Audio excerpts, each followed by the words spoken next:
नमस्कार दोस्तों, मैं अभिषेक कुमार कृषि क्रांति चैनल में आप सभी का स्वागत करता हूं।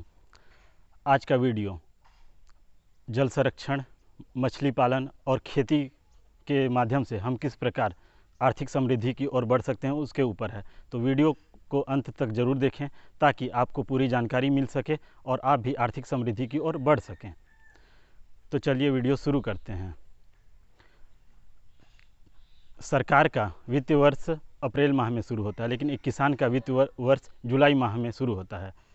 अच्छी मानसून का मतलब होता है अच्छी फसल, अच्छी पैदावार और आर्थिक समृद्धि, लेकिन इसका उल्टा भी होता है कि खराब मानसून, खराब पैदावार, खराब उपज और गरीबी के दुष्चक्र में फंस जाना।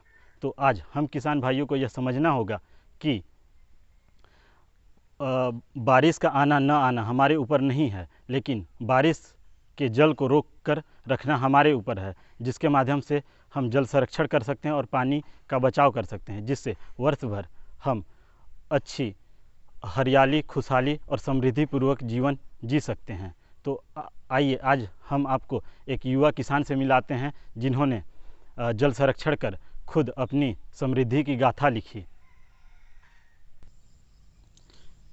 ललन भाई, आप हमें अपना परिचय दे दीजिए।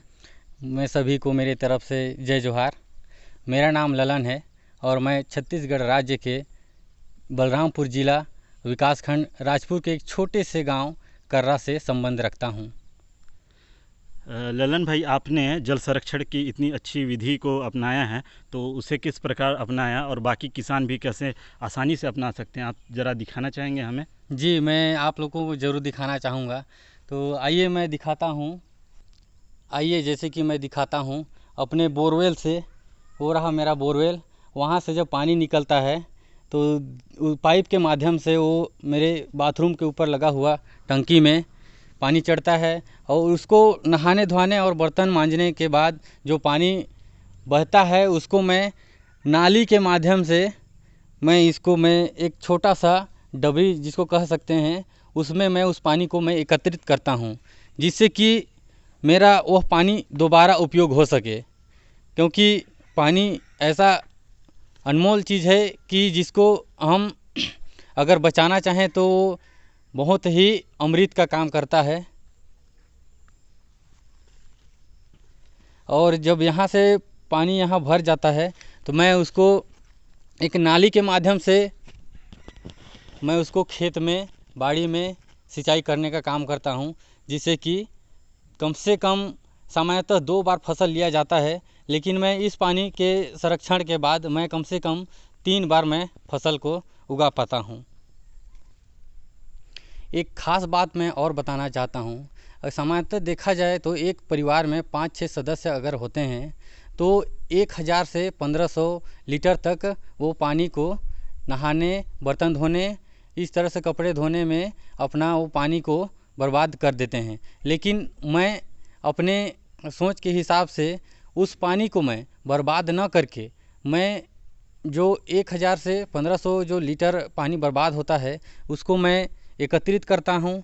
उसके बाद मैं दोबारा से फसल में पानी सिंचाई का काम करता हूँ।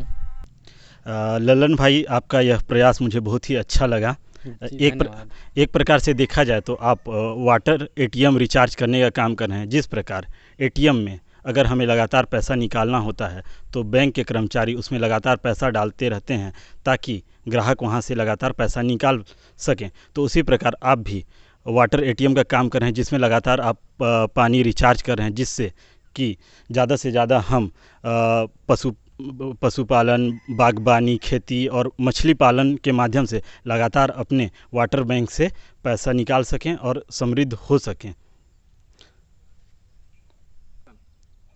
ललन भाई, आप यह ज़रा हमें बताइएगा कि आपको तालाब खुदवाने की प्रेरणा कहाँ से मिली और वाटर संरक्षण का आइडिया कहाँ से आया?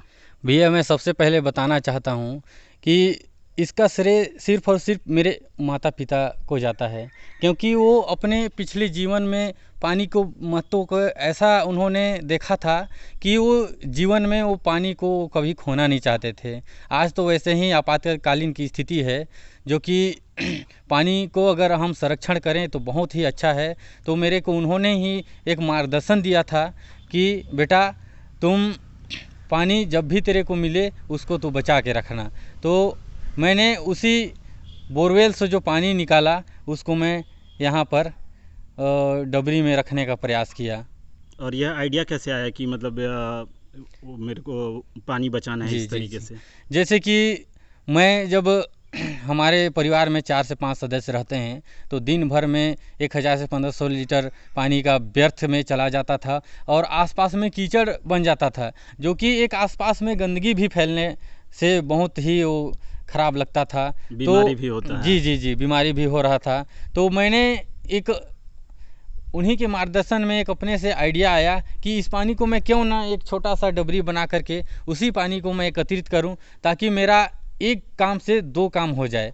मैं वहां से भाई अपना यूज भी कर लूं घरेलू यूज के लिए, और लास्ट में मैं उसको सिंचाई का भी काम कर सकूं। इस तरह से मैं पानी को मैं संरक्षण करने का प्रयास किया। बहुत अच्छा, धन्यवाद।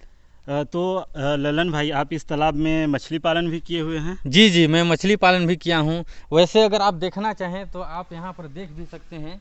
दिखाइए यहाँ छोटा छोटा अभी मछली का बीज भी डाला हूँ मैं, जिसको अगर अभी कम से कम 6 महीना इसको बढ़ने में लगेगा, उसके बाद में इसका मतलब बेचने के लायक हो सकता है। अच्छा, तो इसमें आपने कौन कौन सी मछली डाले हैं? इसमें मैं रेहू, कतला, मिर्गल और केथू मछली का मैं पालन कर रहा हूं अभी। अच्छा, बहुत अच्छा। और इसे मतलब तैयार होने में कितना समय लगता है, जैसे 1 से 1.5 kg होने में? जी, जैसे रेहू, कतला और मिर्गल है वो कम से कम साल से 1.5 साल में 1 से 1.5 kg हो जाता है, जिसके बाद आप उसको बेच सकते हैं अच्छे कीमतों में। और जो केथू रहता है वो प्रत्येक 3 माह में 4 माह में वो बच्चा देता है, और उसका साइज हालांकि बड़ा नहीं होता है, लेकिन वो 4 से 5 महीना में बेचने लायक हो जाता है। उसको आप साल भर निकाल के बेच सकते हैं। अच्छा, इसका मतलब बीज डालने का सही समय क्या होता है, और इसे हम लोग कहाँ से ले सकते हैं? जी, इसका बीज डालने का सही समय फर्स्ट पानी जब गिरता है जुलाई में। जी, 1 जुलाई में आप यहाँ पानी डाल दीजिए, और उसके बाद आप बीज को डाल सकते हैं। अगर यहाँ आसपास देखा जाए तो हमारे ज़िले के मुख्यालय में, या फिर मत्स्य पालन विभाग से, या फिर अंबिकापुर में एक ऐसा मत्स्य पालन केंद्र है जहाँ दरिमा, हाँ। वहाँ आप जाकर के आप मत्स्य पालन विभाग है, वहाँ पर जाके आप मछली का बीज ले सकते हैं। अच्छा, बहुत अच्छा। तो इसमें मछली को हमें मतलब क्या क्या खिलाना पड़ता है, और लगभग कितना खर्चा हो जाता है उसके लिए? देखिए, मछली का जो चारा रहता है वो अधिकतर घास रहता है, लेकिन अगर हम उसको अच्छा पौष्टिक तत्व देंगे तो वो जल्दी से जल्दी बढ़ेगा।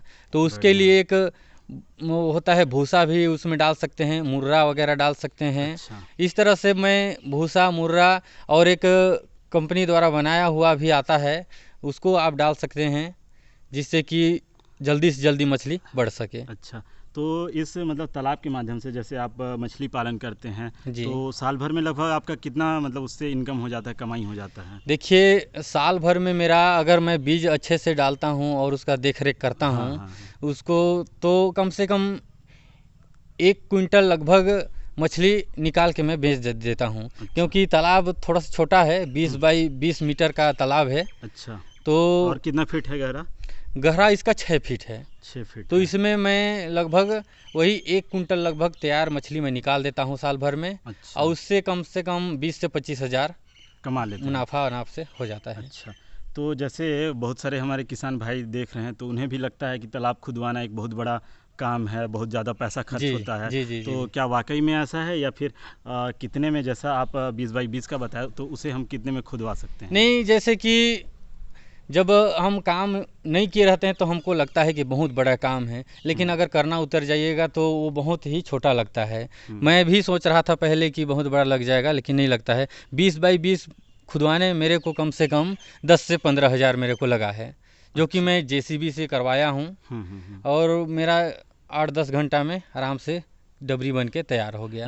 देखा जाए तो एक ये हमारा वन टाइम इन्वेस्टमेंट है, और जैसे LIC होता है, तो ये एक LIC ही है हमारा, जो कि आगे के जीवन के लिए को भी हमारा समृद्ध बनाने का काम कर रहा है। ठीक है, बहुत बढ़िया जानकारी आप लोगों ने, आपने हमारे किसान भाइयों के लिए दिया। तो एक चीज़ यहाँ यह भी बता दीजिए कि जब आपके यहाँ तालाब नहीं खुदा था, है ना? जी जी तो जी तब आपको क्या मतलब परेशानियां होती थी, और जब से तालाब खुद गया है जी जी तो जी उसके बाद आपको क्या क्या फ़ायदे हो रहे हैं? उन फ़ायदों को 3-4 होगा तो गिना जी दीजिए। जी जी सबसे पहले मैं बताना चाहूँगा कि जब मेरे पास यह तालाब नहीं था, तो मेरा सबसे पहला तो पानी जब वहाँ से निकल के आता था, वेस्ट जो पानी रहता था वो आसपास में गंदगी फैला देता था। हाँ, हाँ। और मेरे को इस जगह में जितना मैं दूसरा फसल लगाता, हुँ। उससे आमदनी नहीं हो पाता था।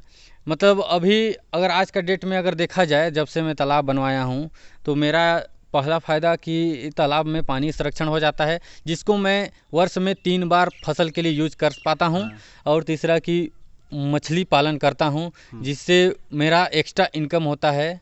हाँ। और इससे मैं एक बाइक खरीद चुका हूँ साल अच्छा, भर के अंदर बहुत में। बढ़िया, बहुत बढ़िया। और बागवानी भी कुछ किए हैं, थोड़ा बहुत लग रहा है, कुछ पेड़ पौधे भी लगाए हैं आप लोगों ने? जी, बागवानी मेरा साल भर हरा भरा रहता है। और इसमें अभी फ़िलहाल में बरसात का सीज़न है, तो बरसात वाला खेती किया हूँ, जैसे कि उधर मक्का लगा हुआ है, धान लगा हुआ है। अच्छा, जी चलिए सही है।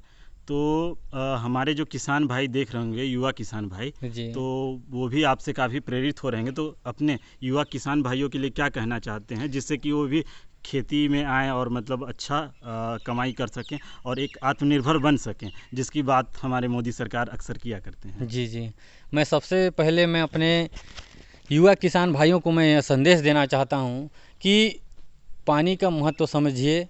और जैसे कि आजकल बेसमय और समय पानी का आना हमारे फसलों को नुकसान पहुंचाता है, वैसे भी हमारा छत्तीसगढ़ धान का कटोरा है, तो हमें पानी के महत्व को समझना चाहिए। पानी रहेगा तभी हमारे पास खेती करने का साधन बन पाएगा। तो मैं युवा किसान भाइयों को मैं संदेश देना चाहूँगा कि आप सभी भी पानी को बचाइए और अपने फसल को अच्छे से उगाइए, और कम से कम साल में 3 बार फसल लेने का प्रयास करिए, ताकि आपको किसी प्रकार से आर्थिक कष्ट का सामना ना करना पड़े। और भाई साहब को बहुत बहुत धन्यवाद कि इन्होंने मेरे को अपने चैनल में शामिल किया। और जिस किसी को भी यह वीडियो अच्छा लगा हो, लाइक और सब्सक्राइब ज़रूर करें। धन्यवाद। हाँ, बहुत अच्छा ललन भाई, आपके इस आइडिया को जानकर बहुत ही अच्छा लगा, और यह मेरे जैसे अन्य किसान भाइयों के लिए भी प्रेरणा स्रोत का काम करेगा, जिससे हम बहुत कुछ सीख सकते हैं कि किस प्रकार एक छोटा आइडिया ही सही, लेकिन उसे अगर हम अप्लाई करते हैं अपने जीवन में, अपने डेली के लाइफ में, तो उससे काफ़ी हम समृद्ध हो सकते हैं और आत्मनिर्भर भी बन सकते हैं। जैसा कि अगर आप देखेंगे तो महाराष्ट्र का एक हिवड़े बाज़ार नामक गांव है, जिसमें जल का संरक्षण करके ही आज वह गांव इस मुकाम पे है कि उसे करोड़पतियों का गांव कहा जाता है, और उसमें कम से कम 100 से ज़्यादा करोड़पति हैं। और अगर आप सोच रहे होंगे कि वह नौकरी या बिजनेसमैन से होंगे, तो यह गलत बात है। वे सभी जल संरक्षण करके और उनके पास जो उपलब्ध संसाधन था, जैसे जल और ज़मीन में खेती करके, मछली पालन करके, यही सब करके वे आज वहाँ 100 से ज़्यादा करोड़पति हैं। तो हमको इन सभी उदाहरणों से सीखना चाहिए कि जब महाराष्ट्र का एक गांव, जहां बहुत सारे ऐसे ज़िले हैं महाराष्ट्र में जहां सूखा पड़ता है, तो वहां का एक गांव जो करोड़पतियों का गांव कहला सकता है, तो फिर तो हमारा छत्तीसगढ़, जिसे धान का कटोरा कहते हैं, तो फिर यहाँ भी अनेक करोड़पति सिर्फ खेती से पैदा हो सकते हैं। और आज यह मिथक है कि सिर्फ नौकरी या फिर बिजनेस करके ही करोड़पति बना जा सकता है। अगर एक किसान चाहे तो अपने लगन, मेहनत और सूझबूझ से अगर वह एक अच्छे आइडिया पे काम करता है, खेती बाड़ी करता है, किसानी करता है, पशुपालन करता है, मत्स्य पालन करता है, बागवानी करता है, तो इन सभी को मिलाकर वह भी वर्ष में करोड़ों का टर्नओवर अपना कर सकता है और एक समृद्ध जीवन जी सकता है। तो महाराष्ट्र के हिवड़े बाज़ार वाली स्टोरी का डिस्क्रिप्शन में मैं वीडियो का लिंक दे दूँगा। उसके अलावा मैंने भी एक और पहले जल संरक्षण पे वीडियो बनाई है, उसका भी लिंक डिस्क्रिप्शन में दे दूँगा। तो इसी प्रकार हमारे वीडियो में आप हमेशा बने रहिए, और वीडियो पसंद आया हो तो उसे ज़्यादा से ज़्यादा लाइक करें, शेयर करें और कमेंट कर बताएं कि आपको वीडियो कैसा लगा, ताकि हमारा भी मनोबल बना रहे और आपके लिए इसी तरह और भी बेहतर वीडियो आपके लिए हम ला सकें। और चैनल में पहली बार आए हैं तो चैनल को सब्सक्राइब ज़रूर करें। जय जोहार, जय छत्तीसगढ़। जय जोहार, जय छत्तीसगढ़।